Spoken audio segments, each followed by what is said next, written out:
Hello friends, कैसे हैं आप सब। तो डियर, आज का जो टॉपिक है ये हम लोगों का व्यक्तिगत भिन्नता है। और व्यक्तिगत भिन्नता का जो है हम लोग ये सेकंड पार्ट करने वाले हैं। तो फर्स्ट पार्ट का लिंक आपको डिस्क्रिप्शन बॉक्स में मिल जाएगा। चलिए हम लोग स्टार्ट करते हैं डियर आज का क्लास। तो देखिए, व्यक्तिगत भिन्नता बहुत ही ईजी है और इसमें से आपका सीटेट में हमेशा क्वेश्चन आता है। तो इसको बस एक बार आपको पढ़ना है, आपका जो है बहुत ही अच्छा क्वेश्चन आता है और ईजी क्वेश्चन आता है। ठीक है, तो चलिए पहला क्वेश्चन देखिए कि अच्छे परिवार और समुदाय समाज से संबंध रखने वाले बालकों का विकास होता है सामान्य से कम होता है, औसत होता है, उन बालकों से अच्छा होता है जो अच्छे परिवार और समाज में नहीं रहते हैं। तो देखिए, अच्छे परिवार में एवं समुदाय और या समाज से जो संबंध रखते हैं उन बालकों का विकास तो ऑब्वियसली उन बालकों से अच्छा रहेगा ना, कि जो अच्छे परिवार या समाज में नहीं रहता है। क्योंकि हमें पता है कि बालकों का जो इफेक्ट होता है ना, वो उसका प्रभाव उसका परिवार और उसका समाज से ही पड़ता है। ठीक है, वो उन्हीं से सीखते हैं। तो आंसर 3 हो जाएगा। नेक्स्ट है, सभी बालकों में अभिवृत्ति होती है। कैसी होती है? तो ये आपका एक समान होती है। देखिए, ये चैप्टर हम लोग डिस्कस कर चुके हैं, यहाँ पे सिर्फ हम लोग जो है MCQ कर रहे हैं। ठीक है, नेक्स्ट क्वेश्चन है आपका, बालकों के प्रकार कैसा होता है, केवल अंतर्मुखी या बहिर्मुखी? तो यह अंतर्मुखी और बहिर्मुखी दोनों होती है। नेक्स्ट है आपका, जिसको हम लोग इंट्रोवेट और एक्सट्रोवेट कहते हैं। जैसे कि जो बच्चे जो है वो अपने आप को एक्सप्रेस नहीं कर पाते, और जो बच्चे हैं अपने आप को एक्सप्रेस कर लेते हैं, ठीक है ना, उसको हम लोग अंतर्मुखी और बहिर्मुखी कहते हैं। नेक्स्ट है, संभवतः व्यक्तिगत योग्यताओं की भिन्नताओं के बजाय व्यक्तित्व की भिन्नता से अधिक प्रभावित होता है। ये कथन व्यक्तिगत भिन्नता के संदर्भ में किस मनोवैज्ञानिक का है? तो ये जो स्टेटमेंट है ये टॉलर ने दिया है। इसका मतलब क्या होता है? इसका मतलब क्या हुआ कि मान लीजिए कि शरीर का जो रूप रंग होता है, उसका आकार होता है, उसके कार्य होता है, उसकी गति होती है, किसी भी मनुष्य की बुद्धि हो गया, ज्ञान हो गया, उपलब्धि हो गया, रुचि हो गया, अभिरुचि हो गया, ये सब लक्षण में जो आपका व्यक्तिगत भिन्नता पाई जाती है, ठीक है ना, उसी को व्यक्तिगत भिन्नता कहते हैं। यानी इन सब चीज़ों में जो भिन्नता अलग अलग लोगों में पाई जाती है। यानी आप देख सकते हैं कि अलग अलग लोगों का रंग एक जैसा नहीं रहेगा, उसका आकार एक जैसा नहीं रहेगा, उसका कार्य एक जैसा नहीं रहेगा, उसकी गति एक जैसा नहीं रहता। कोई बहुत धीरे काम करता है, कोई बहुत जल्दी जल्दी काम करता है, उसकी बुद्धि एक जैसा नहीं रहता है, उसका ज्ञान भी जो रहता है एक जैसा नहीं रहता है। ठीक है ना, और वो उपलब्धि भी नहीं रहता। उपलब्धि मतलब क्या हुआ, कोई अपने लाइफ में बहुत ज़्यादा सक्सेस किया, कोई बहुत कम सक्सेस किया, उसकी रुचि, उसकी अभिरुचि, जितने भी लक्ष्य में जो भिन्नता पाई जाती है उसी को व्यक्तिगत भिन्नता कहते हैं। और ये चीज़ आपका टॉलर ने कहा है। नेक्स्ट क्वेश्चन आपका, मनोवैज्ञानिक का ऐसा मानना है कि बालकों में अंतर होता है, उनकी रुचि के आधार पर होता है, उनकी योग्यता के आधार पर होता है, उनकी क्षमता के आधार पर होता है। तो इन सभी के आधार पे होता है। ठीक है ना, अभी हम लोग देखें ना कि व्यक्तिगत भिन्नता हर एक आधार, हर ये जितने भी आधार है उनकी यानी इन सभी के आधार पर व्यक्तिगत भिन्नता होती है। ठीक है, नेक्स्ट है, यदि कोई बालक सीखने की प्रक्रिया में कमज़ोर है तो उस स्थिति में अध्यापकों को कक्षा का आकार रखना चाहिए, कक्षा का आकार कम रखना चाहिए। तो ये बात आपको भी पता है कि जितना ज़्यादा स्टूडेंट रहता है ना क्लास में, उतना ही जो रहता है पढ़ने में मतलब कि वो इन्वायरमेंट अच्छा नहीं रहेगा। अगर बच्चे कम रहते हैं ना तो टीचर जो रहता है ना वो अच्छे तरीके से हर बच्चे में जो है आपका ध्यान दे पाते हैं। और ज़्यादा बच्चा रहेगा ना तो टीचर जो है बस वो अपना पढ़ाएगा और वो चले जाएगा, वो उतना ध्यान जो है हर एक बच्चे में वो नहीं दे पाते हैं। तो पहला ही स्टेटमेंट सही होगा। नेक्स्ट है, धर्म एवं समाज दोनों एक दूसरे के पृथक है, या तो एक दूसरे से पृथक नहीं है, ठीक है ना, ये एक दूसरे के पूरक होते हैं। नेक्स्ट है, जाति से संबंधित व्यक्तिगत अंतर को दूर करने के लिए व्यक्ति को करना चाहिए, क्या करना चाहिए?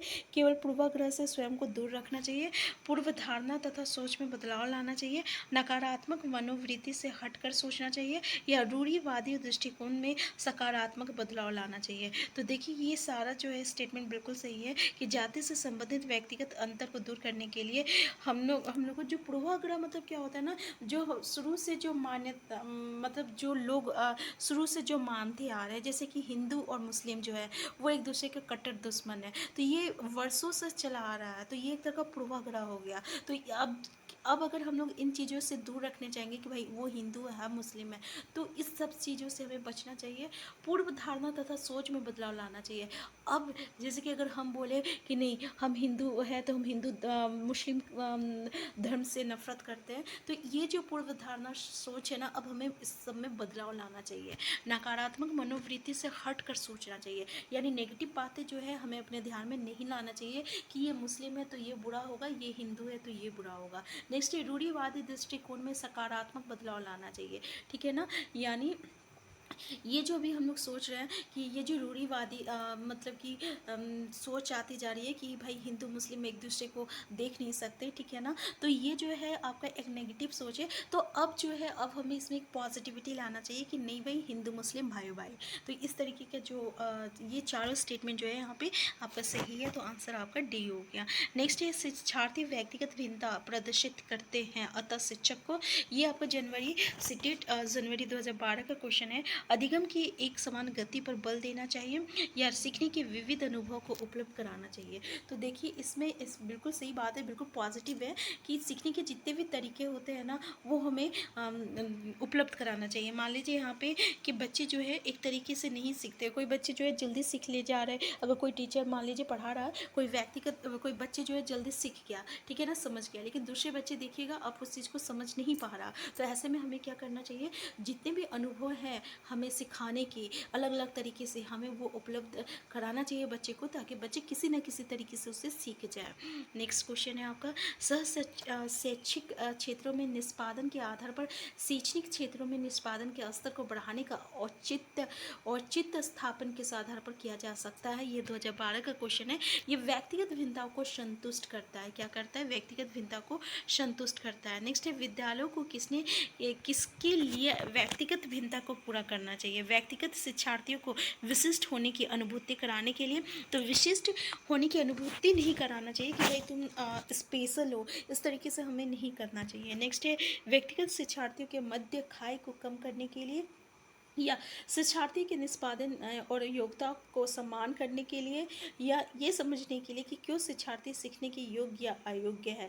तो देखिए जो विद्यालयों को किसके लिए व्यक्तिगत भिन्नता को पूरा करना चाहिए, तो व्यक्तिगत भिन्नता को पूरा करना क्यों चाहिए, तो ये समझाने के लिए कि क्यों शिक्षार्थी जो है, कोई बच्चे मान लीजिए अगर एक क्लास में 10 बच्चे हैं उसमें से 5 बच्चे सीख ले रहे हैं लेकिन 5 बच्चे नहीं सीख पा रहे हैं। तो ऐसा क्यों हो रहा है कि ये बच्चे सीख रहे हैं, ये बच्चे नहीं सीख रहे हैं। तो ये चीज़ को हमें सीखना मतलब समझना होगा। इसलिए ये समझने के लिए कि क्यों शिक्षार्थी जो है सीखने के लिए योग्य है या अयोग्य है। ठीक है, आंसर 4 हो जाएगा। नेक्स्ट है शिक्षार्थियों में व्यक्तिगत भिन्नताओं को संबोधित करने के लिए एक विद्यालय किस प्रकार का सहयोग उपलब्ध करवा सकता है। सभी शिक्षार्थियों के लिए समान स्तर की पाठचर्या का अनुगमन करना। दूसरा है बाल केंद्रित पाठचर्या का पालन करना और शिक्षार्थियों को सीखने के अनेक अवसर उपलब्ध करना। तो देखिए यहाँ पे देख सकते हैं आप कि शिक्षार्थियों में व्यक्तिगत भिन्नताओं को संबोधित करने के लिए एक विद्यालय किस प्रकार का सहयोग उपलब्ध करवाना चाहिए। तो बाल केंद्रित पाठचर्या का पालन करना और शिक्षार्थियों को सीखने के अनेक अवसर उपलब्ध कराना। ठीक है ना।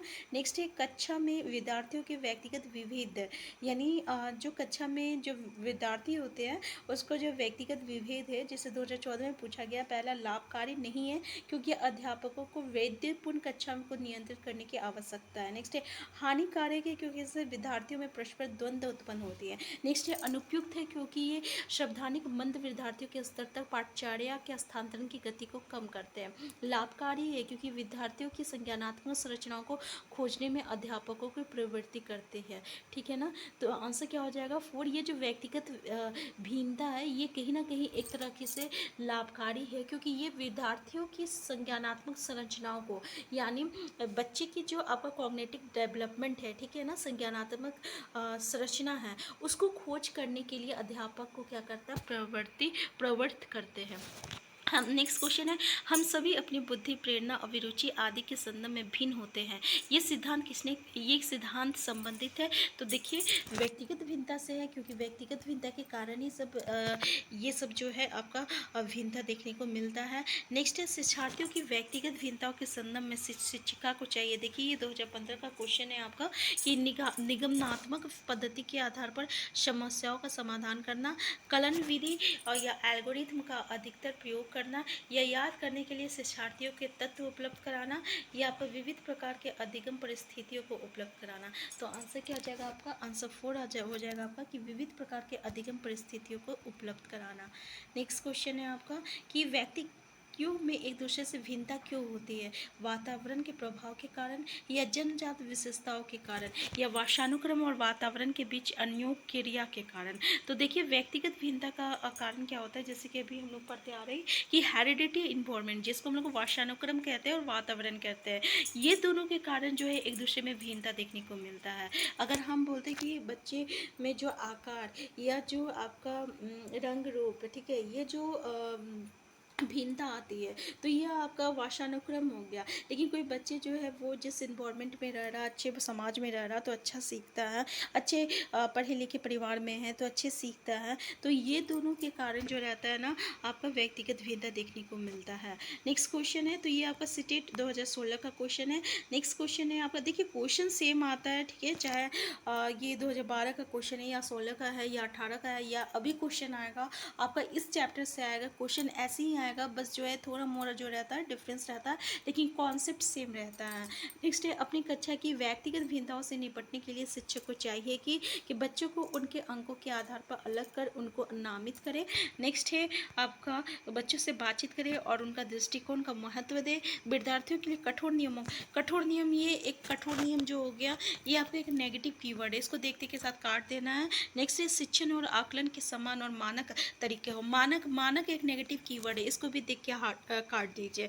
तो कुछ कुछ चीज़ें होती है नेगेटिव टैगवर्ड होती है, कुछ नेगेटिव पॉजिटिव टैगवर्ड होती है, ठीक है ना। अगर क्वेश्चन में कभी पॉजिटिव पूछ लिया जाता है, ऐसे में हमें जो भी स्टेटमेंट में पॉजिटिव टैगवर्ड देखने को मिलता है हम उसी को सही करते हैं, ठीक है। लेकिन यहाँ पे क्वेश्चन क्या बोला है, ठीक है ना, कि अपनी कक्षा में व्यक्तिगत भिन्नताओं से निपटने के लिए शिक्षक को चाहिए कि, ठीक है, तो यहाँ पे हमें दो नेगेटिव कीवर्ड देखने को मिला, तो दोनों को काट दिए, तो ये दोनों स्टेटमेंट तो बाहर हो गया। अब यहाँ पे देखिए, बच्चों से बातचीत करिए और उनके दृष्टिकोण को महत्व दें, ये पॉजिटिव है, ठीक है, ये पॉजिटिव है कि बच्चे से हमें बातचीत करना चाहिए और उनकी जो भी सोच है ना उनको हमें इंपॉर्टेंस देना चाहिए, उनकी महत्व देना चाहिए, और बच्चों को उनके अंकों के आधार पर अलग कर उनको नामित करें।